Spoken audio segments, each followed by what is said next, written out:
Well, the difficult thing this time is it's not just our movie anymore. It's owned by the entire audience. And because thankfully the first movie was very successful, there's a very high level of expectation.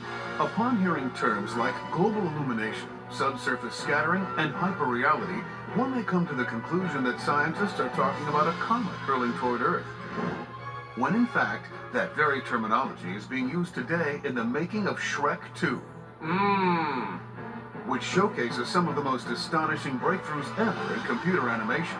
Technology has advanced in a number of ways that make Shrek 2 better, bigger, more beautiful than Shrek 1. One of the things that we're trying to do is definitely we're trying to raise the bar, and we want to make sure that we're pushing the envelope and really delivering something new for the audiences to see. In Shrek 2, we have a lot more human characters than we had in Shrek 1, and so we spent a lot of time kind of bringing up the level of what the human characters look like. We have actually quite a few different hair systems and ways to deal with hair and fur so that it looked beautiful and perfect and moved nicely, and just in general that the hair would look more believable. Shrek 2 is more intricate and more detailed in such a way that it's able to present a picture that is more realistic, and you can almost walk into this movie.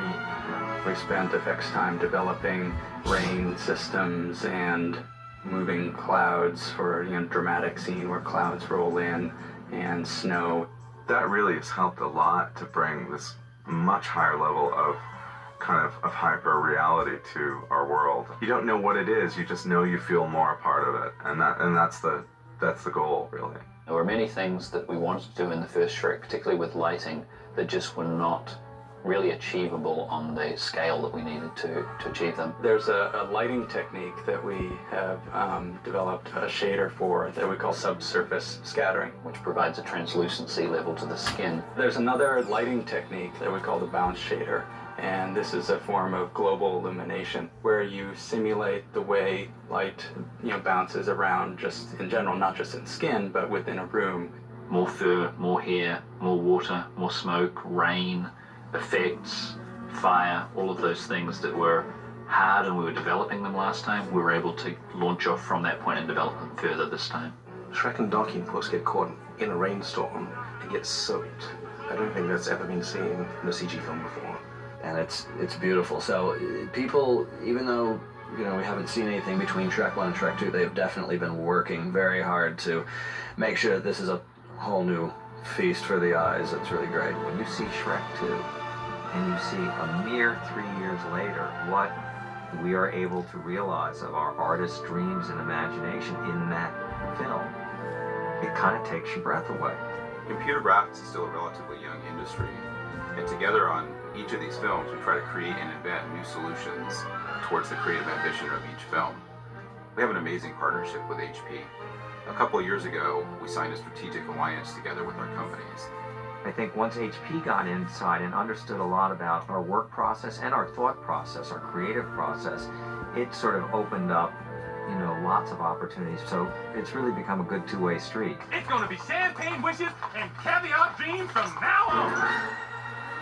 Designing the incredibly stylized look and feel of Shrek 2 requires the imagination and expertise of many talented people, as everything in an animated film must be created from scratch. To get the look of the movie going, we work in imagining what the movie will look like by painting, sketching, drawing. Wow! Character designer Tom Hester plays a key role in defining the look, utilizing research, a fertile imagination, and clay to craft the film's amazingly rich characters. With the sculpture, we can kind of talk about 360 degrees of angle there and really figure out how this character is going to look. We'll do several versions. We've got like 11 versions of the King character, for instance. Let's try him heavy, let's try him skinny, let's try him with a kind of greasy look to him, and let's try all these things. But we really have to identify the character first. At that point, we'll transfer all these sculptures, send them up to PDI so that can be digitized into the computer. Oh, well, let's explore that, shall we? Shrek 2 really, we always joke, is really like a fashion show. In designing character clothing that moves, wrinkles, and reacts to light like real cloth, costume designer Isis Musendin worked closely with animators in bringing a remarkable selection of wardrobe to fruition. We design everything on an animated film, the fabric, the trims, the clothing, the jewelry, the shoes. Well, they're both festive, aren't they? I think the crowds are gonna look amazing. We created fabrics that could be used 100 times over, punching in different colors. We found every way we could to multiply and to make it more interesting visually than just the few costumes we had before. Once all the sets are built, the characters cast, and the costumes created, it's the job of the production designer and art director to oversee every little detail. We have to design everything. Twigs, rocks, boulders, moss on the rocks, how it grows on the rocks, forest debris.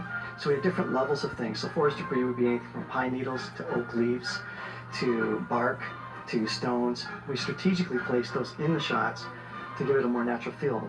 It's fairly challenging, but I think it works. It gives Shrek a uniqueness, and that's probably what part of its appeal is too.